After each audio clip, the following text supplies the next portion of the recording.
Bom, então, para o pessoal que está vendo, vou me apresentar aqui. Eu sou o Vinícius Guimarães. Esse aqui é mais um bate-papo que eu estou fazendo com um profissional da área do mercado financeiro. Hoje, quem eu consegui trazer aqui foi o Jacinto, e eu queria que você se apresentasse um pouco. Eu vi que você estudou na GV, que você tem o certificado lá CNPI. Hoje você é especialista em FIIs, né, que é Fundo de Investimento Imobiliário. Então, eu queria que você contasse para a gente um pouquinho como é que você começou e como que você chegou onde você está hoje, o que você faz hoje, contar um pouquinho da sua história para a gente começar. Bom, é um prazer começar a conversar com vocês. Muito obrigado, pelo convite. É o seguinte, eu comecei a trabalhar em 2012, né? Eu trabalhei na Octo Investimentos, que era uma corretora que basicamente é o embrião aí ah, da corretora Rico, né? Como a corretora na época era muito pequena e era corretora de varejo, não era institucional, né? Era uma área muito pequena, né? Basicamente só tinha eu e meu chefe, eu era estagiário, né? Meu chefe cuidava de equities, equity para quem não sabe, ações, né? E eu ajudava ele nessa área também. Fazia basicamente os morning calls, né? Os informativos ao longo do dia, lia resultado das empresas, né? Fazia mais informativos, no caso, né? E com o tempo começou a surgir uma demanda muito forte de fundos imobiliários, né? O que é emblemático na época foi o IPO aí do Banco do Brasil Progressivo 2, que é um fundo imobiliário de agências, né? Foi o maior fundo que foi a IPO, pelo menos para a época, né? Muito grande, foi assim, bem emblemático porque o fundo, na estreia em Bolsa de Valores do mercado secundário, ele chegou a subir quase 30%, né? Então, é o seguinte, foi bem assim, foi um divisor de águas para a indústria, porque realmente, o que aconteceu? O Banco do Brasil, ele tem uma capilaridade muito grande. O que eu quero dizer com isso, né? Poxa, o Banco do Brasil atinge todas as cidades do país. Todas as cidades têm uma agência do Banco do Brasil, praticamente, né? Então, os gerentes dessas agências ofereceram o produto aos seus clientes, né? Faz parte da estratégia, faz parte aí dos produtos disponíveis aí para os clientes, né? E teve um volume muito grande, né? De reservas, né? Foi muito emblemático e assim era um produto que na época assim era bem novo, mas muito interessante.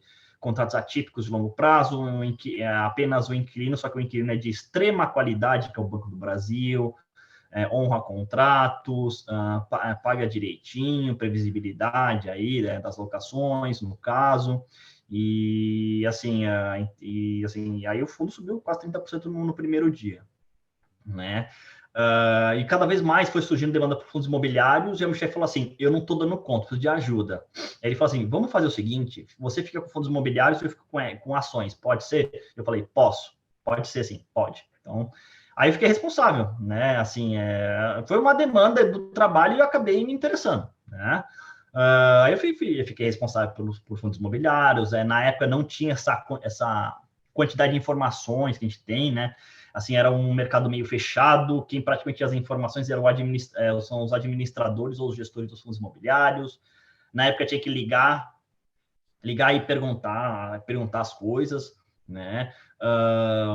Por exemplo, só para você ter uma noção, Vinícius, quem nos escuta, o relatório dos fundos imobiliários, por exemplo, ele não revelava a estratégia de investimento. Você não conseguia saber quais são os fundos que o gestor investia. Não dá para saber, né? Então você tinha que ligar, perguntar da estratégia. Então, assim, era algo muito, assim, vamos dizer assim, era muito mais operacional, né? De realmente ir, assim, encontrar o gestor, encontrar o RI, falar, marcar reunião, anotar as coisas, né? Não tinha essa vastidade de informação que a gente tem Era hoje. muito menos acessível, né? Muito menos acessível, né? Era muito menos acessível, era um mercado muito mais fechado, né? Então, aí que acontece, né? Passado algum tempo, eu fui com uma gestora de patrimônio imobiliário, né? E essa gestora de patrimônio imobiliário, ela tinha exclusividade de gerir o patrimônio imobiliário de uma grande instituição financeira, né? E assim, eu fazia o FP&A, que é o planejamento financeiro. Eu fazia todo o planejamento financeiro da gestora de patrimônio imobiliário e eu dava suporte para as modelagens financeiras, em que a própria, assim, a gente tinha uma empresa que a gente também fazia a incorporação, né, em parcerias, né? E a gente fazia algo assim, incorporações assim, pontuais, né? Pontuais, bem assim, um ou dois projetos, enfim, são bem poucos, é bem pontual, né? E também eu fiquei responsável por fazer um relatório de fundos imobiliários interno. Por quê? Porque é o seguinte, a gente tinha um projeto na gestora que era montar uma gestora de recursos de terceiros. A gente tinha um projeto. E nesse rol de projetos tinha fundo imobiliário e CRI. E eu era responsável por fazer esse relatório interno de fundos imobiliários. E eu fazia esses relatórios internos de fundos imobiliários, distribuía, né? E assim, aí esse projeto assim deu início e a gente estava estruturando um CRI, na verdade, né? Um CRI acho que bem grande, assim, bem grande mesmo, uns 400 milhões de reais, esse CRI. A gente está na época de diligência jurídica, é o seguinte, o departamento jurídico ia fazer toda a varredura dos contratos de locação. Né? A gente tinha várias etapas para seguir, uma delas era essa. Né? A gente tinha começado, acabou a etapa, aí realmente a gente ia para algo assim muito mais assim operacional, né? Só que por questões de estratégia ali da própria gestora de patrimônio, isso não foi adiante, né? Dentro esse meio tempo, eu fiquei quase 3 anos ali. Eu fiz um mestrado em finanças e controladoria, né? Fiz sobre valuation, né? Valuation de fundos imobiliários e técnicas mais utilizadas nesse meio tempo. O CNPI eu já tinha na época da corretora, eu tirei em 2014.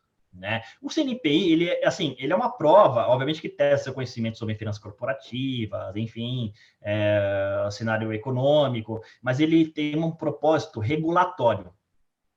Ou seja, se você quiser ter uma recomendação, não importa se você é CFA ou ter doutorado, não importa, você precisa ter o CNPI. Uhum.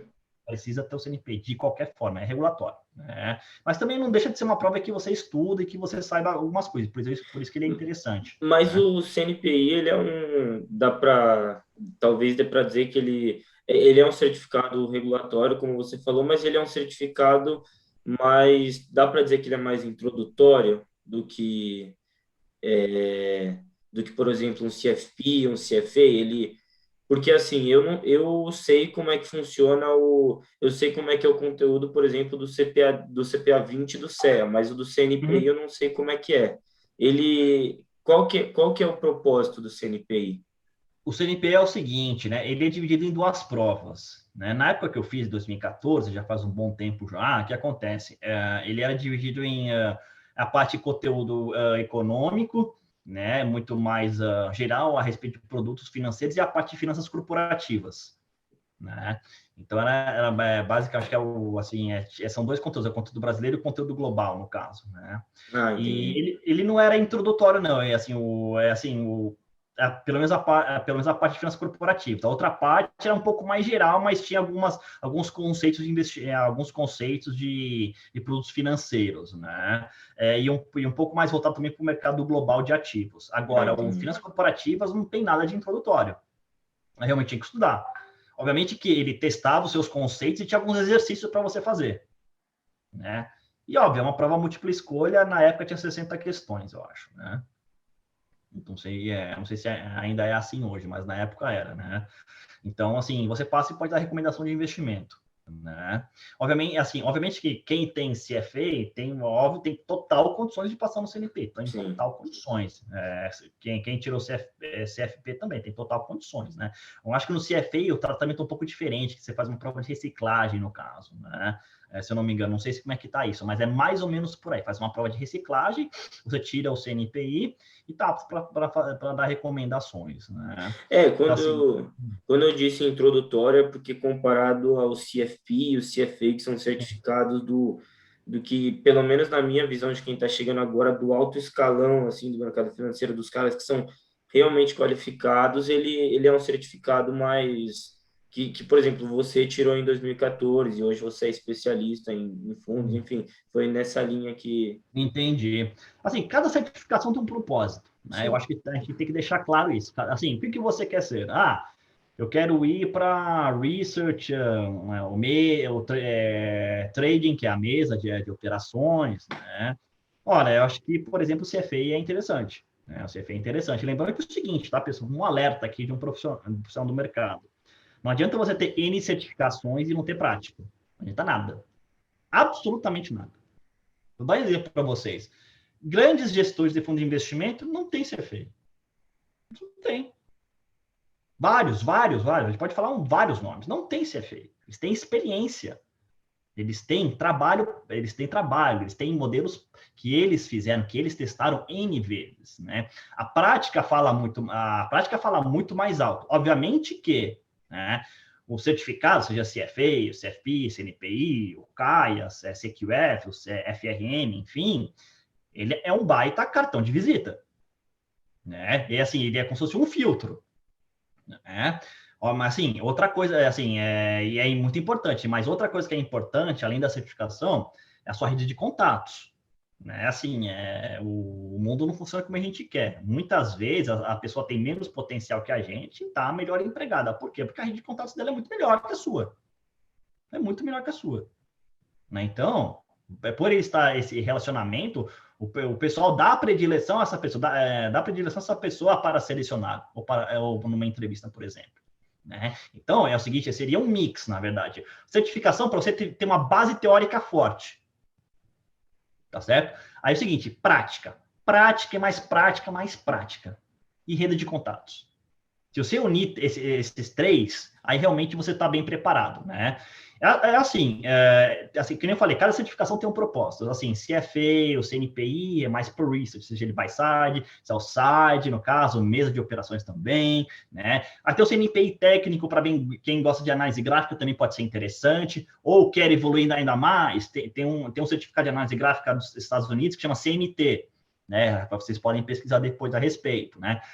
Eu quero, por exemplo, gerir carteiras de clientes de alto patrimônio. Então, o CFP é interessante, por exemplo. Eu quero fazer gestão de fundos. O CGA é interessante, né? Que agora tem as suas outras provas, as suas divisões.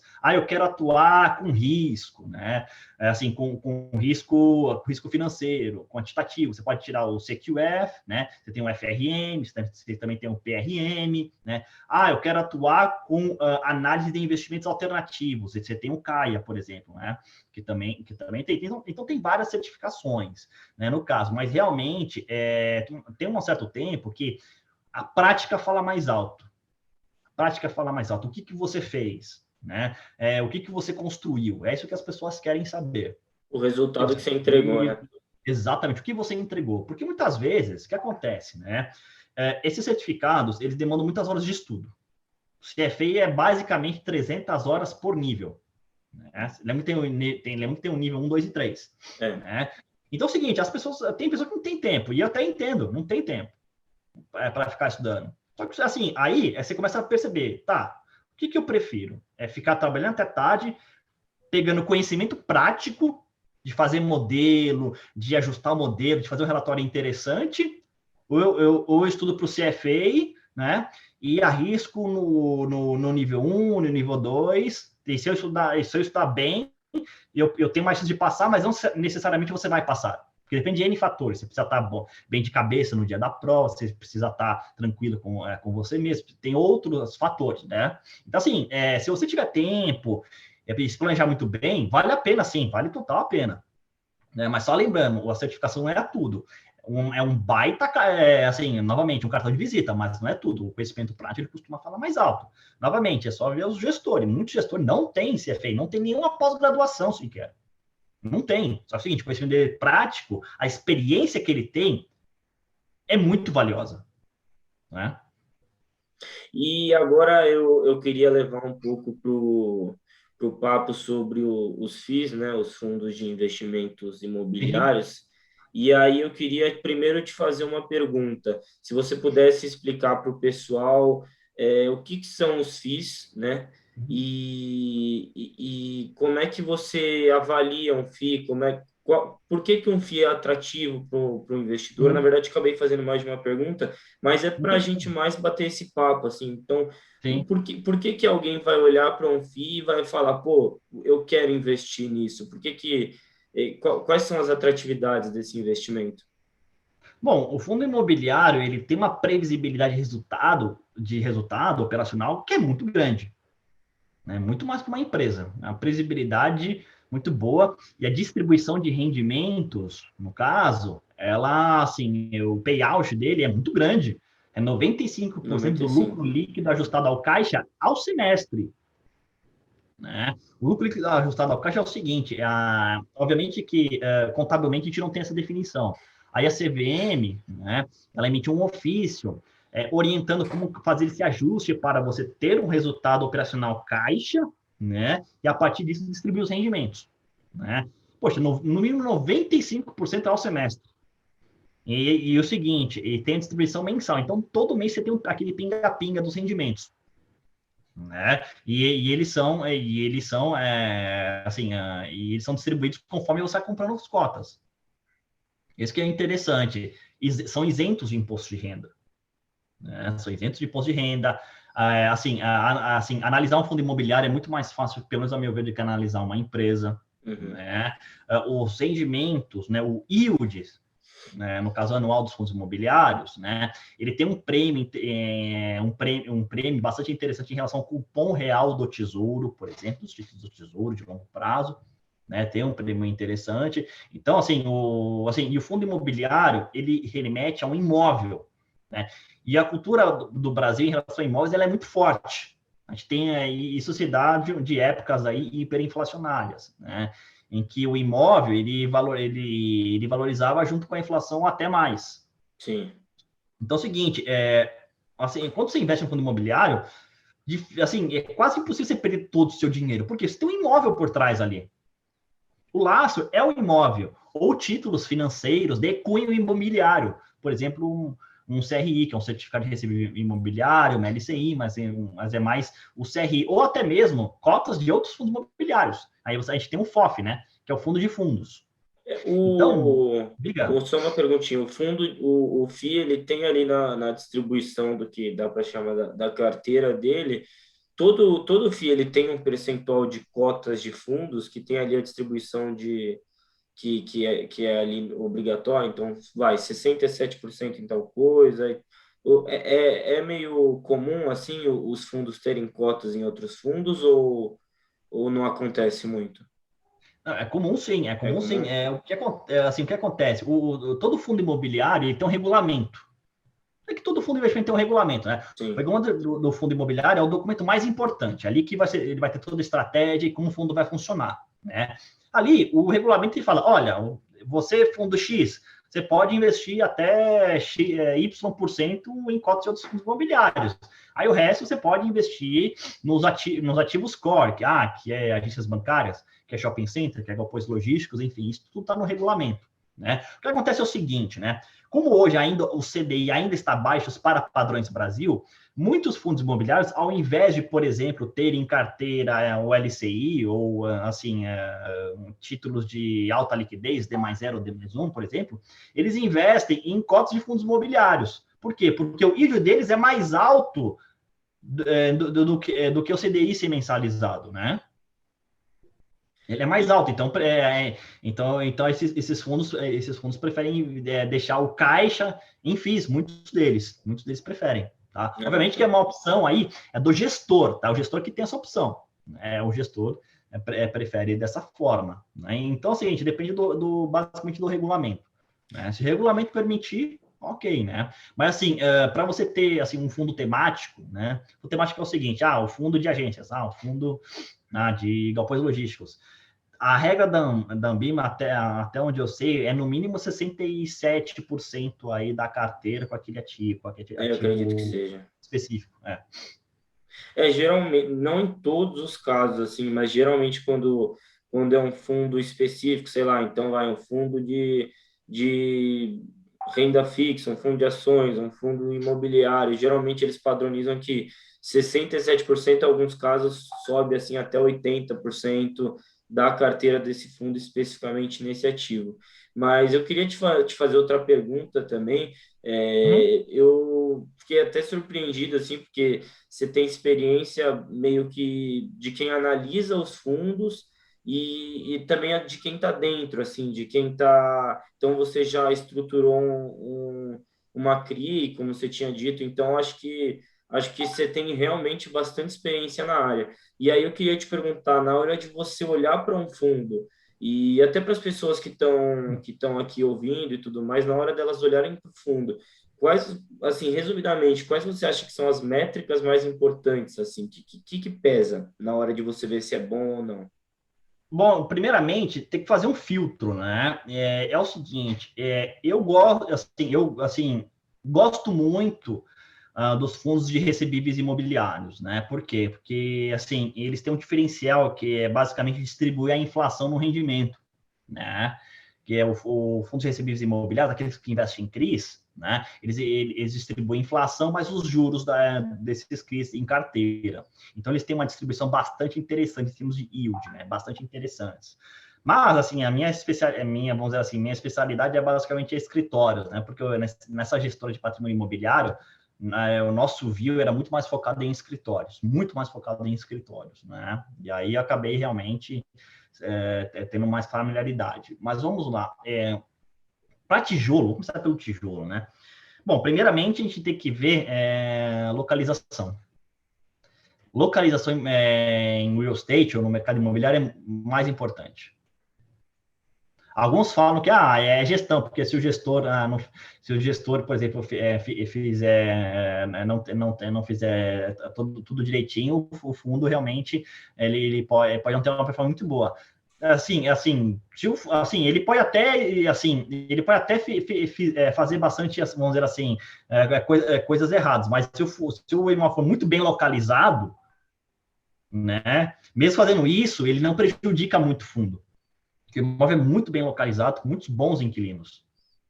Né? Tem a chance de desvalorizar é baixa, isso, né? É baixa. Óbvio que tem, óbvio que pode. Não está dizendo que ninguém pode, mas é muito baixo. É a localização muito boa. Sim. Então, assim, por si só, se atrai muito inquilino, né? Se atrai muitas empresas. Né? Aí você pode ver a qualidade do empreendimento, né? Qualidade do empreendimento, toda a ficha técnica, se ele é AAA, se ele não é, enfim, né? Aí depois você vê um gestor, né? Que eu gosto de fazer uma tríade para fundo de tijolo. Uhum. Né? Ele passando esses cheques que você fazer, aí depois você vai para basicamente, né? Os indicadores operacionais, né? Por exemplo, dividend yield, PVPA, tomando certo cuidado com o PVPA por causa do valor patrimonial, ele é feito uma vez por ano, pode estar desatualizado, algumas premissas que você não concorda, né? Aí você pode ver preço sobre metro quadrado, locação por metro quadrado ao mês, a taxa de capitalização, cap rate, vacância física, vacância financeira, e também ver se, por exemplo, não tem o fundo, se o fundo não tem uma renda mínima garantida, algo que não é recorrente, né?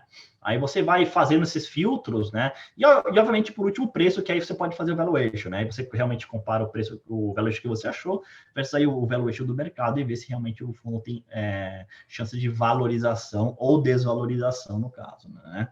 E assim, e os FIIs de CRIs, né? O FII de CRI, você tem que estar, assim, para fundo ativo, em especial, fundo de CRI, FOF, você compra o gestor. O gestor é muito importante. Muito importante o gestor. Ele tem que ter know-how, habilidade para fazer gestão de CRI, ter que conhecer CRI, ou habilidade aí para realmente gerir patrimônio, né, de fundo imobiliário, no caso de um FOF. Né? Porque, só uma pergunta, por exemplo, Claro. um gestor ali de um fundo de CRI, você diz que ele tem que ser bom, tem que ter experiência, porque ele tem que saber ali, ele tem que saber precificar o CRI, quanto ele está valendo hoje, né? Então, ele tem que ser muito bom, por exemplo, em marcação a mercado, nessa linha que você vai? Sim. Tá. Sim, exatamente, porque é o seguinte, assim, ele precisa ter experiência com renda fixa privada e gestão de CRI, ou estruturação de CRI, ele precisa ter essa experiência. porque realmente é primordial. Ele só, por exemplo, o CRI está mal precificado, eu compro, está muito bem precificado, me deu um ganho de capital interessante, no caso, né? Lembrando que a renda fixa é sempre ao contrário, aí vende com ganho de capital, distribui no mínimo 95% desse ganho de capital por cotista, 5% retém, e o principal desse CRI você pega, você coloca no caixa e compra outro CRI. Você vai girando na carteira. Né? Então, assim, realmente o gestor precisa ter esse know-how, precisa ter isso, precisa ter essa experiência. Então, por isso que é muito importante, né? Em CRI. Aí, no fundo de CRI, você pode, assim, é interessante você analisar, obviamente, alguns indicadores ali dos CRIs, indexador, o spread, que é a taxa que ele foi comprada, a securitizadora, qual que é o lastro, enfim. Lembrando que esses indicadores, tá, Vinícius, eles são muito estáticos, né? Então, por exemplo, seria interessante se as gestoras disponibilizassem mais informações a respeito do risco desse FII.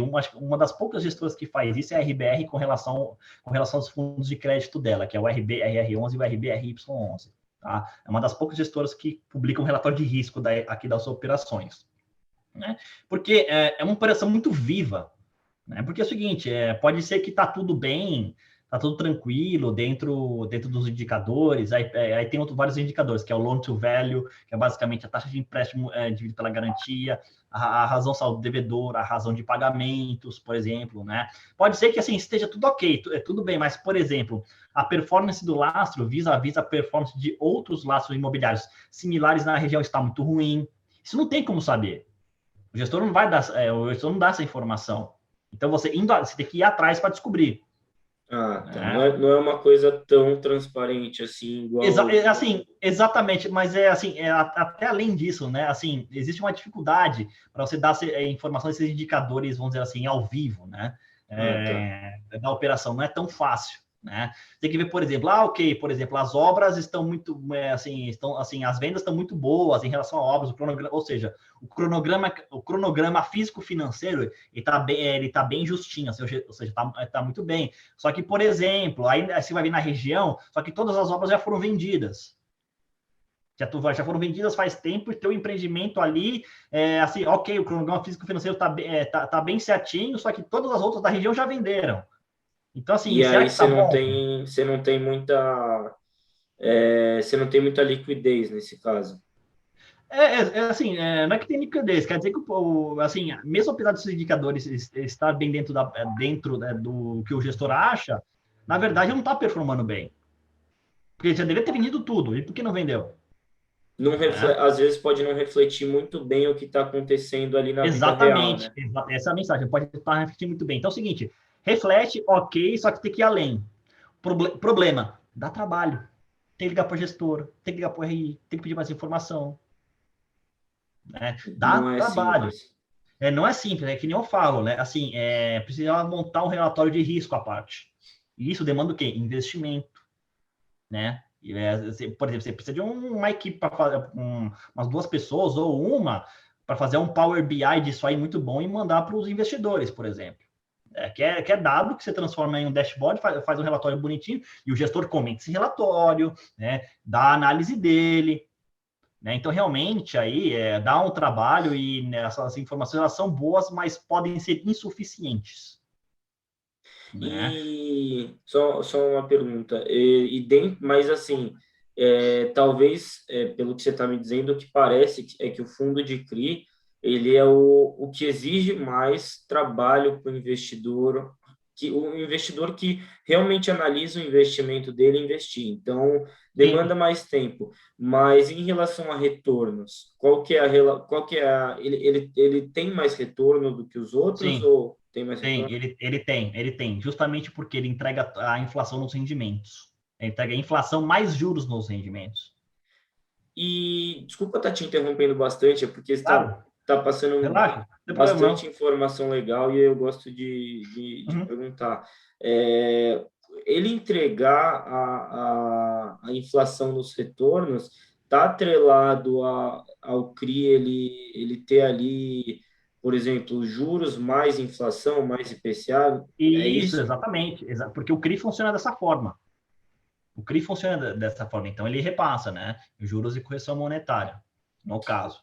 né? Aí o principal do CRI, que é a amortização do principal, fica no caixa. Ah, tá. Porque é o seguinte, o que acontece?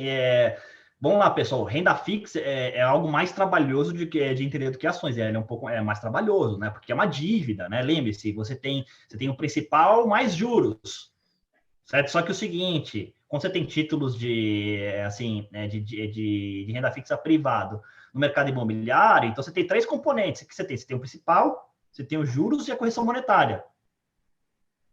Né? Aí é o seguinte, o principal vai para o caixa do fundo, que ele compra um outro CRI, né? E os juros de correção monetária é distribuído para o investidor. E quando ele vende, né? Obviamente o gestor ele vende, que acontece, né? Ele tem um ganho de capital, esse ganho de capital ele distribui no mínimo 95% para os cotistas, tá? Ele pode saber 100%, por exemplo, e o principal fica no caixa e ele compra outro CRI, né?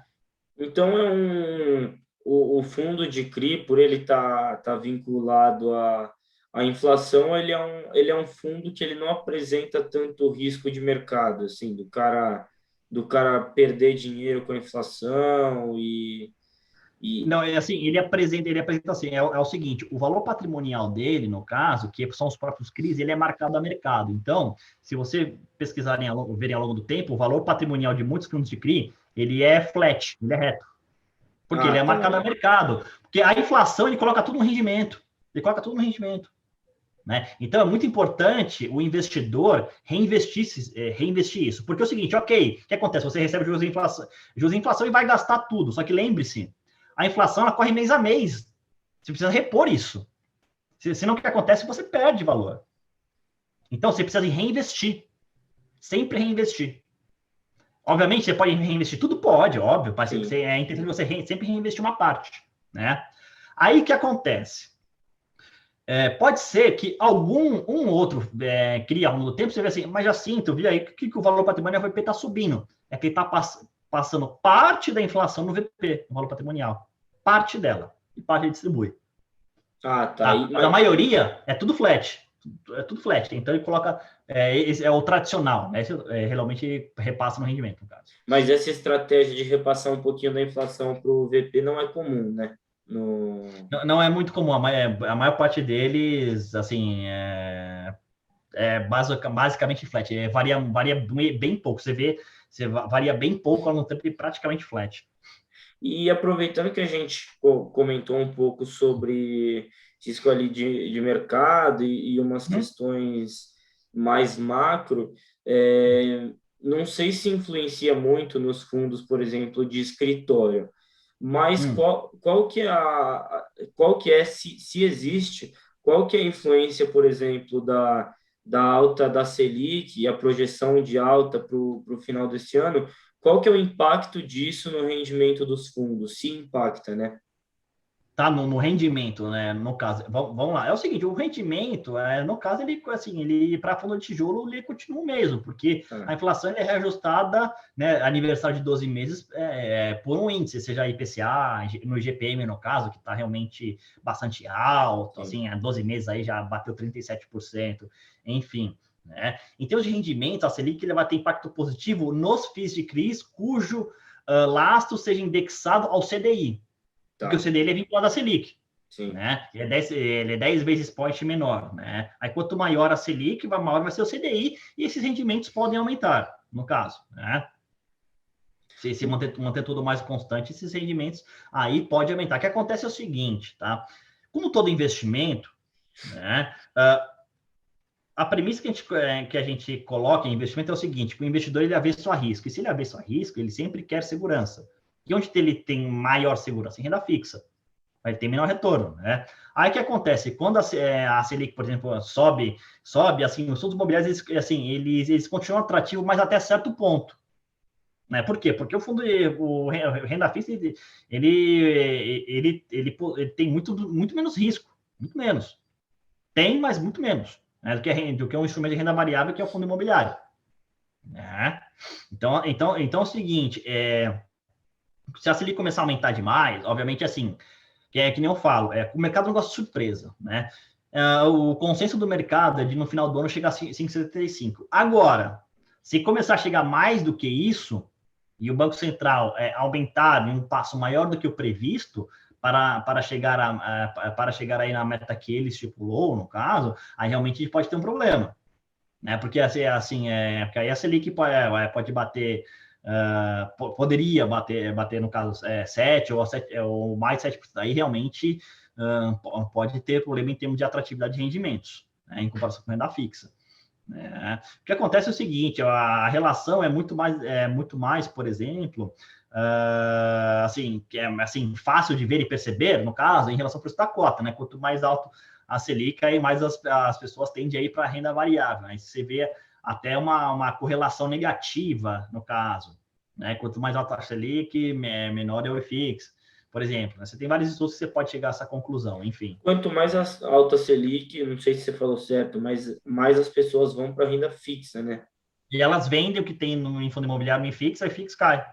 É, porque como eu disse, e você comentou também, a Selic ela tá aí com a previsão de uns 5% no final do ano, só que o Brasil, ele naturalmente já é um país que as pessoas elas têm mais familiaridade com renda fixa, talvez por Sim, terem pouca familiaridade não terem muito contato com renda variável, então elas ficam ali na comodidade, né?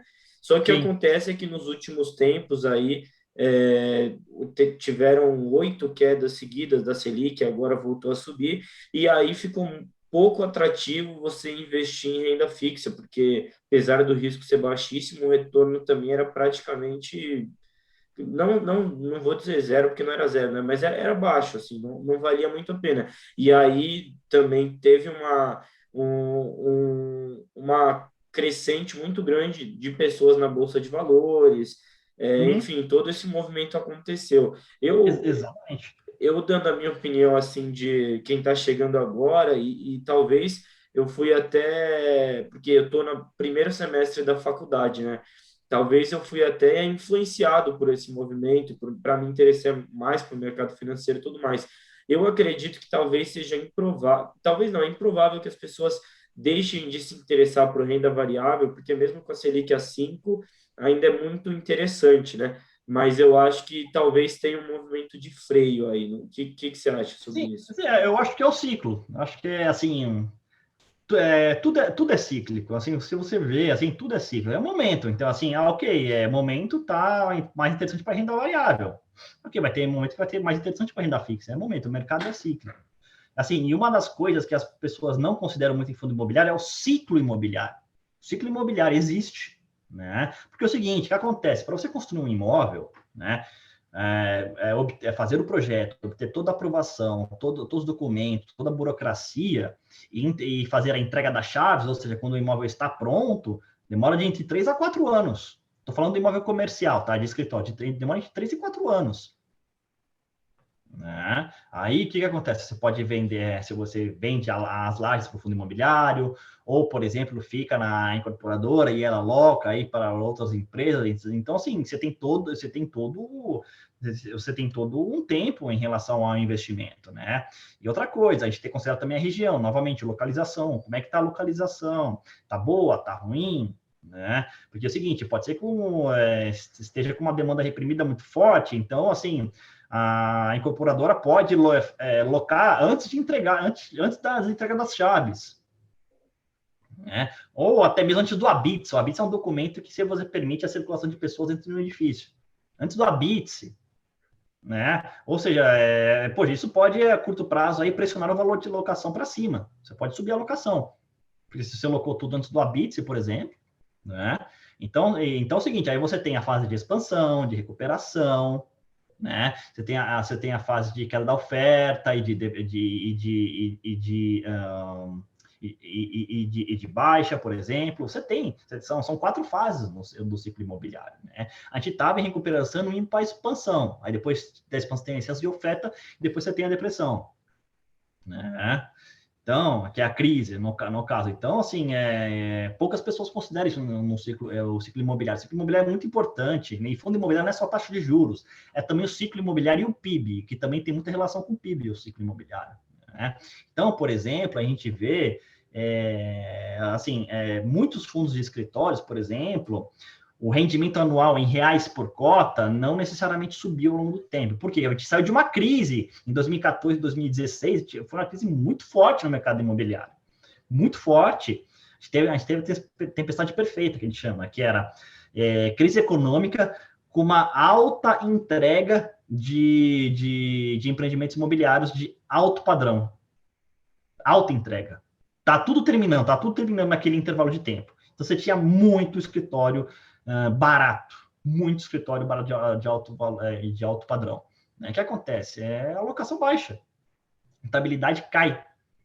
Né? A gente estava se recuperando disso, né? E agora com a pandemia freou. E a gente tem um novo cenário aí, né? Muito provavelmente um cenário em que o mercado de trabalho vai adotar modelo híbrido, parte em casa e parte no escritório. A gente está vendo realmente uma tendência para esse lado.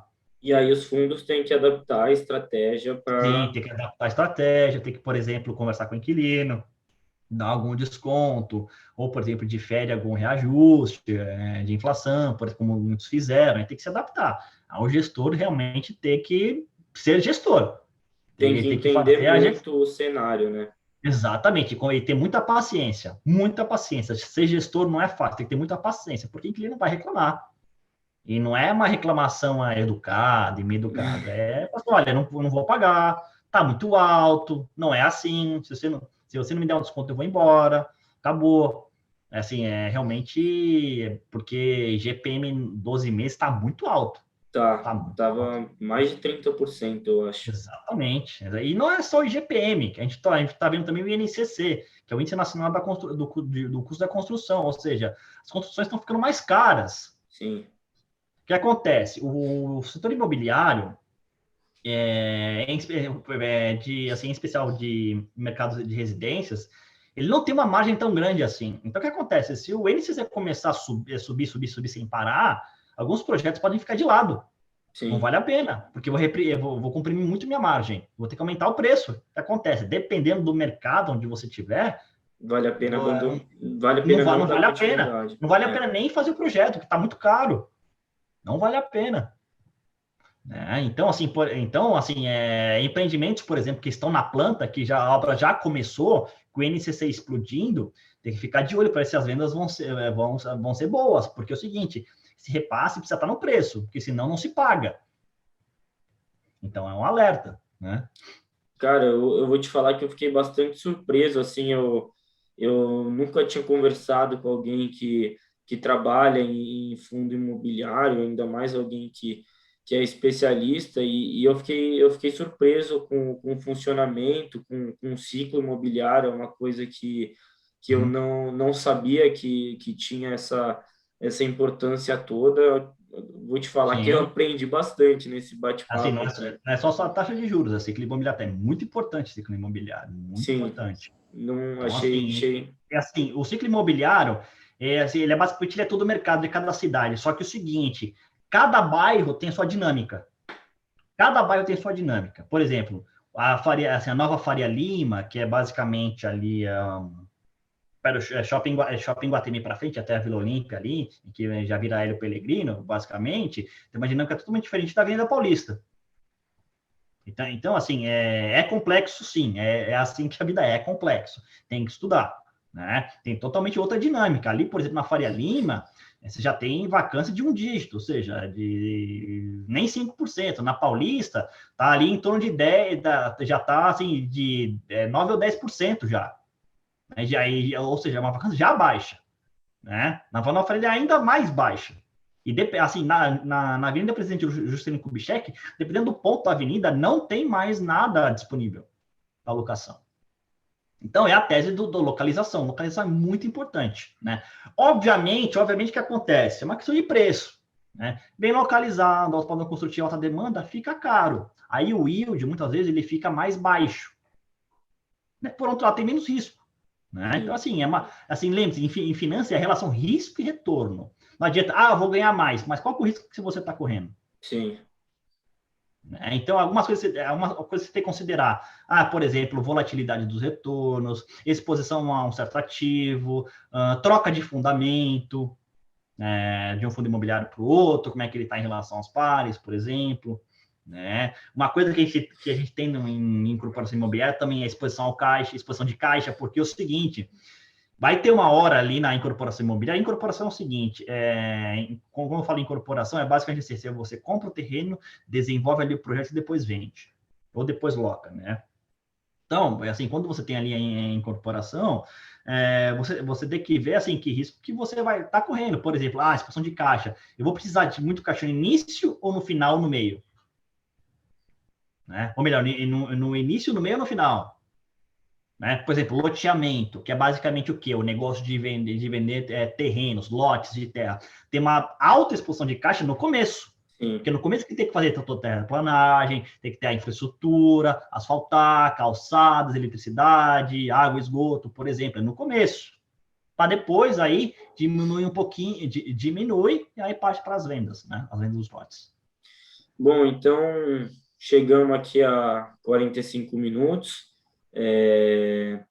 Primeiro, queria te agradecer por esse tempo que você disponibilizou. Foi bem legal o bate-papo, foi muito legal mesmo. Aprendi bastante coisa. Eu acho que quem tiver a oportunidade de ver não vai se arrepender, porque foi bastante informação. Para quem nunca ouviu falar sobre fundos, ouvir tudo isso, acho que vai ser muito legal. E a oportunidade em si de eu fazer um bate-papo com um profissional também, para mim, é muito, muito legal. Então, queria te agradecer por isso e deixar a palavra com você para você falar alguma coisa e a gente encerra. Bom, eu que agradeço, sempre é um prazer falar com as universidades. Lembrando, assim, também já fui universitário, né? Sei como é que é difícil, assim, muita coisa na cabeça, são mundos novos, enfim, né? Para preparar para o mercado financeiro, obviamente que quanto mais cedo que você decidir o que você quer fazer da sua vida, sempre melhor, sempre melhor. É difícil? Mas é assim a vida, tá? Quanto mais cedo, melhor, né? Isso não falo só para o Vinícius, para quem está escutando, quanto mais cedo, melhor. Procure desenvolver, saber da teoria e desenvolver prática. Como faço isso? Vai na biblioteca da sua faculdade, pega um livro de finanças corporativas ou mercado imobiliário, enfim, estuda. Tenta fazer algum trabalho gratuito para você mesmo aprender um resumo ou um modelo financeiro no Excel, enfim, né, para você ir aprendendo, tendo realmente mais familiaridade. Participando de empresas júniores, eu acho que é um bom começo. Aí, quando realmente vocês começarem a procurar estágio, acho interessante, além de, por exemplo, vocês enviarem o currículo para as assets, para os bancos, enviar um trabalho que vocês têm um case, né, de apresentação, né, de investimento, acho bem interessante, né, porque aí eles vão ver que realmente você entende e o trabalho em si vai ser muito mais leve. Então, eu faria dessa forma. E iniciar aí uma caminhada a uma certificação de peso. Por exemplo, eu acho que um CFA no nível 1 que da faculdade que dá para ser feito é interessante, sim. Né? E, assim, o mercado financeiro ele é muito árduo. Né? É uma competição muito grande. Então, assim, quanto mais cedo vocês se prepararem, melhor. É nivelado muito por cima, né? Exatamente. E saiba o que você quer, né? Tem que saber o que você quer. Né? Que na minha época era muito mais difícil, hoje é bem mais fácil. Mas e saibam o que vocês querem. Assim, novamente, tome cuidado com entrevista, né? Foque, assim, dê a impressão de que a vaga você quer mais do que os outros. Né? Essa impressão que você tem que dar, né? Que você quer mais do que os outros, porque aí realmente o recrutador vai perceber que você tem sangue nos olhos e quer trabalhar, né? Então, acho que prepare e mostrar muito interesse, né? Certo. Então é isso. Vou encerrar aqui. Muito obrigado, viu?